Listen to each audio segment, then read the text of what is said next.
जय माता दी। April month शुरू हो गया है और हमारे गार्डन में बहुत सारे ऐसे काम होते हैं कि जो हम अभी कर लेते हैं तो आगे गर्मियों में जो आने वाली तेज़ गर्मियां हैं उसमें हमें कोई भी प्रॉब्लम नहीं आएगी। और जो इस तरह से न्यू फ्रूट बन रहे हैं हमारी वेजिटेबल के या कोई भी फ्रूट के, तो हमें उनकी अच्छी हार्वेस्टिंग भी मिले, साथ में जो गर्मियां हैं उनका असर हमारे प्लांट पर ना पड़े। तो उनकी कुछ हमें तैयारी करनी पड़ेगी, जिस वजह से कि हमें जिस तरह से अभी फ्लावरिंग फ्रूटिंग मिल रही है, हमारे गार्डन में हरियाली छाई हुई है, पेड़ों की नई ग्रोथ शुरू हो गई है, कंटिन्यू बनी रहे। और गर्मियों में हम कुछ सावधानियां ऐसी रखने वाले हैं, जैसे कि हम ग्रीन नेट लगाते हैं अपनी छत पर, तो उसमें कुछ अगर सावधानियां नहीं रखते हैं तो फिर हमारे प्लांट ख़राब हो जाते हैं या फिर हमें उसमें फ्रूटिंग अच्छे से नहीं मिलती। तो चलिए आपको इसी वीडियो में सब कुछ बताने वाले हैं कि हम अपने प्लांट के लिए ऐसा क्या करें कि जिससे हमें उसमें अच्छी हार्वेस्टिंग भी मिलती रहे, फ्रूटिंग मिलती रहे, और जो भी हमने अपनी वेजिटेबल ग्रो की है उसमें अच्छी हमें फ्रूटिंग अच्छे से मिलती रहे। सबसे पहले हमारा क्या काम है कि हमें अपने प्लांट पर पानी का विशेष ध्यान रखना पड़ेगा, क्योंकि क्या है कि तेज़ गर्मी की वजह से हमारे प्लांट की जो मिट्टी रहती है वो अक्सर सूख जाती है, और सूखने की वजह से हमारे प्लांट बिल्कुल मुरझाए से हो जाते हैं शाम के समय। तो आप कोशिश कीजिए कि सुबह के समय ही अर्ली मॉर्निंग में आप 9 o'clock तक अपने प्लांट पर पानी दे सकते हैं, जिस वजह से कि आपके जो प्लांट में हीट बनने वाली है मिट्टी की वजह से वो नहीं बनेगी। क्योंकि जब मिट्टी इसकी सूखी रहेगी और तेज़ गर्मी पड़ेगी तो हमारा असर हमारे प्लांट पर धूप का असर काफ़ी ज़्यादा होगा। अगर इसकी मिट्टी में नमी बनी रहेगी, पूरे दिन ठंडक रहेगी हमारे प्लांट को, तो उसमें हीट का ज़्यादा असर नहीं होगा। तो आप कोशिश करें कि आप सुबह के समय ही पानी दें। अगर आपको समय नहीं मिलता है कि आप सुबह से ही पानी दे पाएँ अपने प्लांट पर, तो फिर हमारी मजबूरी हो जाती है, हम शाम के समय इसमें पानी दे सकते हैं। और शाम के समय पानी हमें कब देना है? शाम को हमें 5 बजे के बाद ही अपने प्लांट पर पानी देना है। दिन में जब धूप रहती है तब हमें अपने प्लांट पर पानी नहीं देना है, क्योंकि जब हम प्लांट पर पानी देते हैं तो हमारा प्लांट धूप की वजह से मुरझाया रहता है, और जब हम पानी दे देते हैं तो एकाएक उसे जब पानी मिलता है तो पानी लेने के चक्कर में उनकी रूट्स को समझ में ही नहीं आता है कि वो पानी पहले लें या फिर धूप लें, और इसी चक्कर में हमारा प्लांट भी ख़राब हो जाता है। आपको दूसरा काम क्या करना है, कुछ आपको ज़रूरी बातें बताने वाले, इसलिए प्लीज़ आप मेरी वीडियो में पूरे बने रहिए। बहुत ज़रूरी वीडियो होने वाली है ये।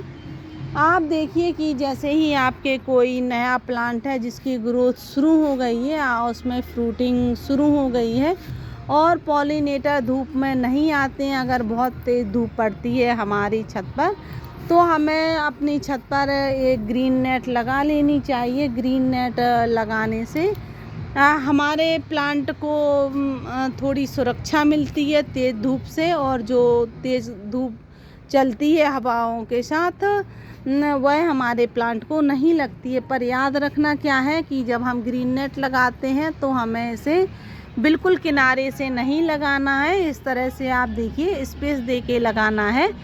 स्पेस इसलिए देना है कि हमारे प्लांट को एयर मिलती रहे, इधर साइड से उन्हें एयर मिलेगी, और बीच में थोड़ा थोड़ा आप खुला रखिए। इस तरह से आप कोशिश कीजिए कि बीच में भी थोड़ा उन्हें खुला मिले और साइड से भी। तो अगर आप इस तरह से अपने प्लांट के लिए अगर ग्रीन नेट लगाते हैं, ग्रीन नेट नहीं है आपके पास, ग्रीन नेट आपको इस तरह से थोड़ी बड़े जो होल रहते हैं वो वाली यूज़ करनी चाहिए। अगर नहीं मिल रही है तो आप इस तरह से जो आपके घर में पुराने कपड़े हैं, बेडशीटें हैं या फिर साड़ी हैं पुरानी, आप उनका यूज़ करेंगे तो ज़्यादा अच्छा रहेगा। एक तो हमारे घर में जो पुरानी जो कपड़े रहते हैं वो वेस्ट ही होते हैं, उनका कोई यूज़ नहीं होता है, तो उनका यूज़ भी हो जाएगा। सेकंड इसकी बेनिफिट हमारे गार्डन में क्या होती है कि इनमें हीट का असर ज़्यादा नहीं होता है। ये गर्म नहीं होती हैं, ये ज़्यादा गर्म ना होने के कारण हमारे प्लांट को ठंडक भी देती हैं। इसलिए आप कोशिश करें कि ग्रीन नेट से एक तो पैसा भी खर्च होता है, और जब हम छत पर गार्डनिंग कर रहे हैं तो मेरे ख़्याल से बहुत ही कम ऐसे गार्डनर होंगे जो ये चाहेंगे कि हम अपने गार्डन में ज़्यादा से ज़्यादा पैसा खर्च करें।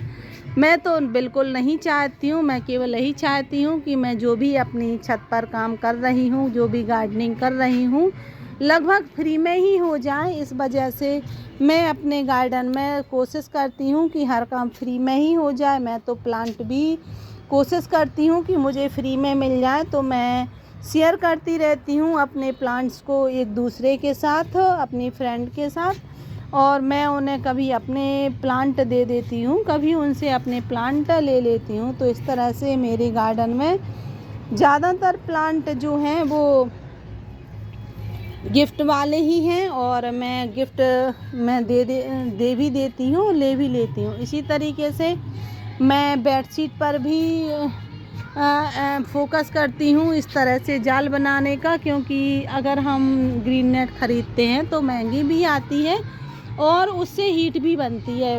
कारण यही होता है कि हीट बनने के कारण हमारे प्लांट को पहले तो गर्मी है और दूसरी उसमें हीट मिल रही है, तो हमारा प्लांट बिल्कुल एकदम गरम गरम सा हो जाता है, छत का माहौल गरम हो जाता है, और हमारे प्लांट की जो लीव्स हैं वो काफ़ी हद तक ख़राब होने लगती हैं, हमारा प्लांट ख़राब होने लगता है, और हमारे प्लांट में जो भी वेजिटेबल या फ्रूट बन रहे हैं वो नहीं बन पाते हैं। आप देखिए कि मैंने अपने कुछ ऐसे प्लांट हैं जो कि मैंने छाया में रखे हुए हैं और एक साथ रखे हुए हैं, जिन्हें धूप की अब ज़रूरत नहीं है या बिल्कुल कम धूप की ज़रूरत है। आप उन्हें एक साथ अगर रख देते हैं तो उन्हें एक दूसरे का सपोर्ट मिलता है और इनमें हीट नहीं बन पाती है और एक दूसरे का सपोर्ट लेकर आगे बढ़ते रहते हैं। और आप देखिए जैसे कि हमारी ये गुलदाउदी है, बहुत कम ऐसे गार्डनर होंगे जिनके यहाँ अभी गुलदाउदी में फ्लावरिंग आ रही होगी, पर मेरे गार्डन में अभी भी गुलदाउदी में फ्लावरिंग आ रही है। और देखिए काफ़ी बर्ड्स भी बन रही हैं, और इधर भी देखिए इसमें भी बर्ड्स बन रही हैं, और इसमें भी फ्लावर्स आ रहे हैं। तो उसका कारण यही है कि मैं इन्हें बिल्कुल धूप नहीं दे रही हूँ, करीब आध घंटे की धूप मिलती है इन्हें, और ये पास में भी रखे हैं तो एक दूसरे को सपोर्ट भी कर रहे हैं। इस वजह से हमारे गार्डन में अभी भी सर्दियों की वेजिटेबल भी हो रही हैं, फ्लावर्स भी हो रहे हैं। तो आप कोशिश कीजिए कि जो आपकी सर्दियों की वेजिटेबल हैं या फ्लावर्स हैं उन्हें आप पास में रख दीजिए, कुछ ऐसी शेडी जगह बना दीजिए कि जहाँ पर आपको आपके प्लांट को कम से कम धूप मिले, और उस वजह से आपको काफ़ी अच्छे से फ्लावरिंग और फ्रूटिंग होती रहेगी। मैं अक्सर इसी तरीके से अपने गार्डन में जो बड़े बैग रहते हैं उसमें काफ़ी सारे अपने प्लांट एक साथ लगा देती हूँ गर्मियों में, और इसका कारण ये रहता है कि आप देखिए कितने घने लगे हैं। घने होने के कारण इनकी जो छाया रहती है हमारी मिट्टी पर पड़ती है, तो ये मिट्टी जल्दी से नहीं सूख पाती है और हमारे प्लांट को ठंडक पहुंचाती रहती है। तो आप कोशिश कीजिए कि आपके जो प्लांट हैं वो घने रखे रहें, पास में रखे रहें, जिसकी वजह से मिट्टी नहीं सूखेगी और उन्हें ज़्यादा पानी की ज़रूरत नहीं रहेगी। गर्मियों में अगर आप वेजिटेबल ग्रो करते हैं तो अगर आपके पास पानी अच्छा है, पानी आपके यहाँ कोई प्रॉब्लम नहीं है, तभी आप गार्डनिंग करें, क्योंकि सर्दियों में तो पानी कम लगता है पर गर्मियों में ज़्यादा पानी की आवश्यकता होती है हमारे प्लांट को। अगर हम अपने प्लांट को पानी नहीं दे सकते हैं तो फिर गर्मियों में आप गार्डनिंग ना कीजिए, क्योंकि जब हम अपनी गार्डनिंग करते हैं तो हमारे प्लांट को सबसे पहले तो हम सुबह भरपूर मात्रा में वाटरिंग करते हैं, और उसके बाद हम उनमें क्या करते हैं कि उनके ऊपर जो स्प्रे रहता है, पानी से जो स्प्रे रहती है वो बॉल से, वो हम अपने पूरे प्लांट को अच्छे से नहला देते हैं।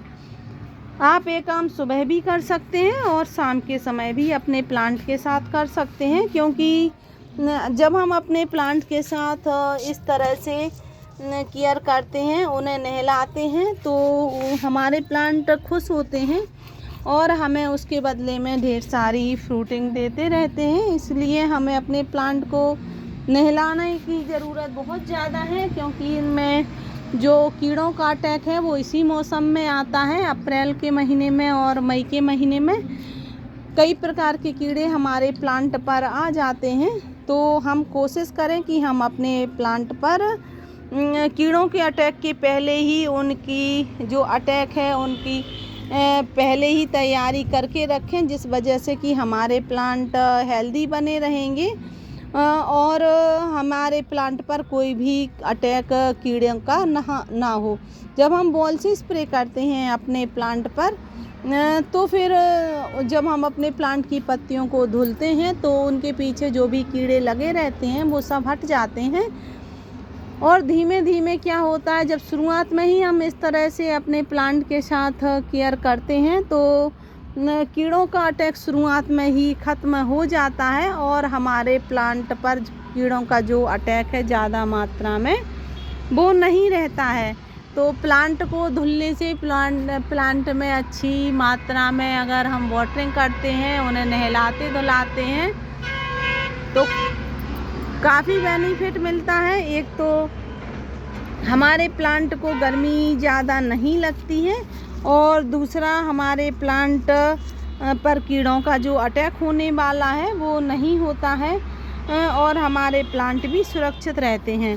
आप इस तरह से अपने गार्डन में ढेर सारी वेजिटेबल ग्रो कर सकते हैं, लेकिन आप कोशिश कीजिए कि उन्हें बड़े बैग में ही शिफ्ट कीजिए, बड़े बैग में ही लगाइए। अगर आपके पास इस तरह से बड़े बैग नहीं हैं तो आप जो कट्टे रहते हैं, चावल के रहते हैं और आटे के कट्टे रहते हैं, आप उनमें अपने प्लांट ग्रो कीजिए, जैसे कि लौकी है, तुरई है, टमाटर है, बैगन है। ये आसानी से उसमें हो जाते हैं, बहुत बड़ा कट्टा होता है, ढेर सारी मिट्टी बनती है और पानी भी उसमें देर से ही सूखता है। तो उसमें अगर हम अपनी गार्डनिंग करते हैं उन कट्टों में, बड़े बड़े कट्टों में, तो एक तो हमें पानी कम देना होता है और 24 घंटे तक उसमें पानी चल जाता है। इस वजह से हमारे प्लांट को ज़्यादा हीट का सामना नहीं करना पड़ता है, प्लांट हेल्दी रहता है और उसमें जो भी नए फ्रूट बने हैं वो कंटिन्यू बने रहते हैं और हमारे प्लांट को जो खाना पानी है जो बड़े प्लांटर में शिफ्ट हुए हैं, जिस वजह से कि उन्हें अच्छे से खाद पानी भी मिलता रहता है। आप 4 की जगह 2 प्लांट लगा सकते हैं, लेकिन आप बड़े बैग में ही लगाइए और कोशिश कीजिए कि अगर आपके पास कोई बड़ा बैग नहीं है तो आप बोरी में लगा सकते हैं। मैंने भी अपनी गार्डनिंग बोरी से ही शुरू की थी और उसका रिज़ल्ट ये आया कि मुझे काफ़ी बड़ी बड़ी लौकियाँ मिली। उसके बाद मैंने धीमे धीमे करके इस तरह से ग्रो बैग ख़रीद लिए। एक साथ शुरुआत में कोई भी इस तरह से गार्डनिंग नहीं करता है, ना ही एक साथ ख़रीदता है इतने सारे बैग। मैंने भी नहीं ख़रीदे, बस मैंने कभी थोड़ी थोड़ी से करके ख़रीद लिए और इस तरह से मेरे गार्डन में अभी भी कुछ छोटे बैग हैं। और जब मेरे पास बैग नहीं होते हैं तो मैं किसी भी पॉली बैग में या किसी भी बोरी में अपने प्लांट ग्रो कर लेती हूँ। तो आप इस तरह से गर्मियों में अपने प्लांट की सुरक्षा ज़रूर कीजिए और उनको ऐसा माहौल दीजिए जिस वजह से कि उनमें गर्मियों का असर ना हो। आशा है कि आपको वीडियो अच्छी लगी होगी। अगर वीडियो अच्छी लगी है तो वीडियो को सब्सक्राइब ज़रूर करें, साथ में बेल आइकन भी प्रेस करें, जिससे कि वीडियो की आने वाली नोटिफिकेशन आपको मिलती रहे। Thank you.